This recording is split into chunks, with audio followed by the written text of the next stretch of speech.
Davlatimiz rahbari tomonidan o'quvchi yoshlarni yozgi ta'til davrini maroqli o'tkazishlarini ta'minlash maqsadida e'lon qilingan dolzarb 90 kunlik doirasida Andijon viloyati maktabgacha va maktab ta'limi tasarrufidagi ta'lim muassasalarida ham jo'shqin kayfiyatga guvoh bo'lasiz. Viloyatdagi barcha maktablarda o'g'il-qizlar uchun sport zal, sport inshootlari, kutubxonalar, kompyuter guruhlari ishlab turibdi. Bitiruvchilar esa allaqachon ish joylariga ega bo'ldi.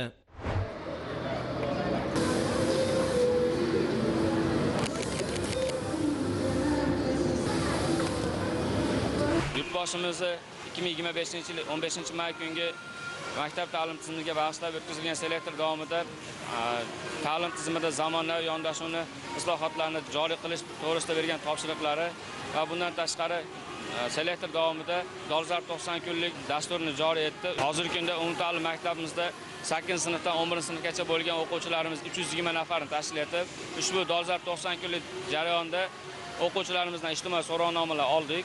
So'rovnomalar asosiy ko'rsatishini hozirda tekstil sohasiga ko'proq qiziqishlarini bildirdi o'quvchilarimiz. Ushbu qiziqishlarning jarayonida o'quvchilarimizni tumanimizdagi tekstil fabrikasiga olib keldik. Bu yerdagi shart-sharoitlar menga juda ham yoqdi. Bugundan boshlab ish bilan ta'minlandik. Buning uchun biz prezidentimizga katta rahmat aytamiz. Shunday shart-sharoitlar yaratib berganligi uchun. Oliy ta'lim muassasasiga hujjatimni topshirmoqchiman. Psixologiya yo'nalishida. Bundan tashqari bu yerda ham hunar o'rganish niyatida keldim. Qo'shimcha daromad, oilamga ham yordam bo'ladi ham. Bundan juda ham xursandman.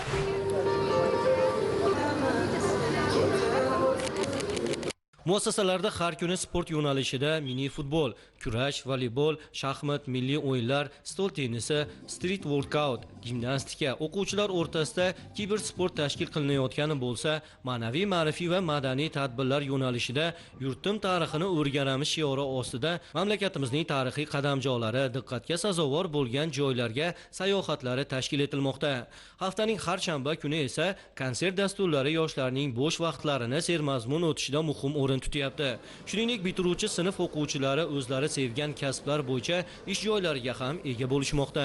Dolzarb 90 kunlik Andijon viloyatining barcha umumta'lim maktablarida ushbu tadbirga start berildi. Davlatimiz rahbari topshirig'i asosida 11-sinf bitiruvchilarni kasb-hunarga yo'naltirish va oliy ta'limning keyingi bosqichiga qamrab olish. Umuman maktab o'quvchilarini bo'sh vaqtlarini mazmunli tashkil etishda ushbu tadbirlar doirasida tizimli ishlar yo'lga qo'yildi. Biz ayni paytda Buloqboshi tumanidagi mas'uliyati cheklangan jamiyatidamiz.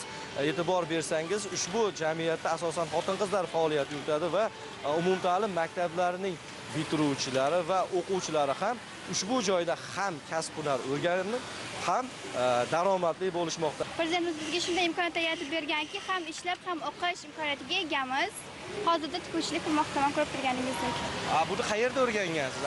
Buni shu yerda masterlarimiz bor alohida. Ular o'rgatishadi o'zlari bilmaganlarga va oyliklaringizni hammasini qo'lingizga zo'r qilib berishadi. O'qishingizga ham sarflashingiz mumkin. So'rovnomalar o'tkazdik. So'rovnomalar natijasi yaxshi bo'ldi. Har bir o'quvchilarning kasb-hunariga, ularni oliy ta'limga yo'naltirish, kim qaysi o'qishga qiziqishlarini aniqlab, so'rovnoma orqali biz aniqlab o'quvchilarni kasbga yo'naltira oldik. Natijalarimiz bundan keyin zo'r bo'ladi. Asosan qanday bosqichda bular? Kimdir oliy ta'limga, kasb-hunarni egallash, kimlar masalan yigitlarda ko'rsatkich qanday bo'lyapti? Albatta, qizlarimizda ham, yigitlarimizda ham ko'rsatkich o'zgarishlari ancha yaxshi. Chunki biz so'rovnoma natijasida ota-onalar bilan muloqotda bo'ldik. Ular bilan yakka-tartib suhbatlar olib bordik. Har bir o'quvchini o'zini qiziqqan kasbiga yo'naltirish imkoniyatimizdan keng foydalana oldik.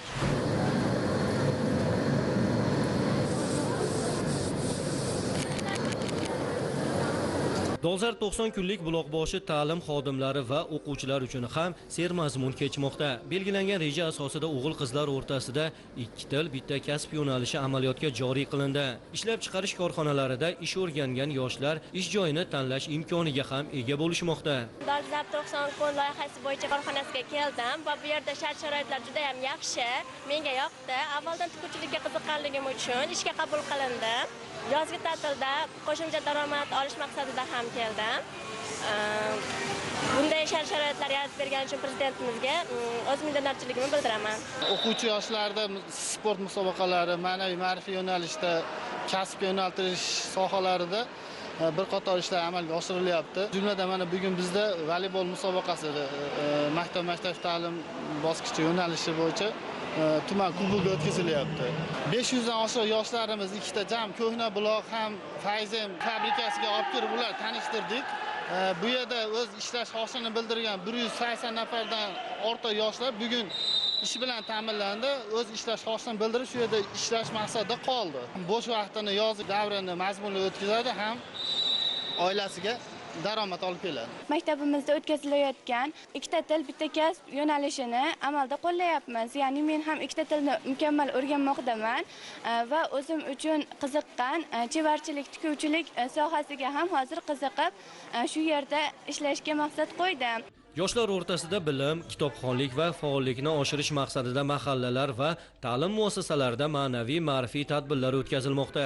Zakovat intellektual o'yinlari yoshlarning bilim va zehn sinovi orqali fikrlash qobiliyatini rivojlantiradi.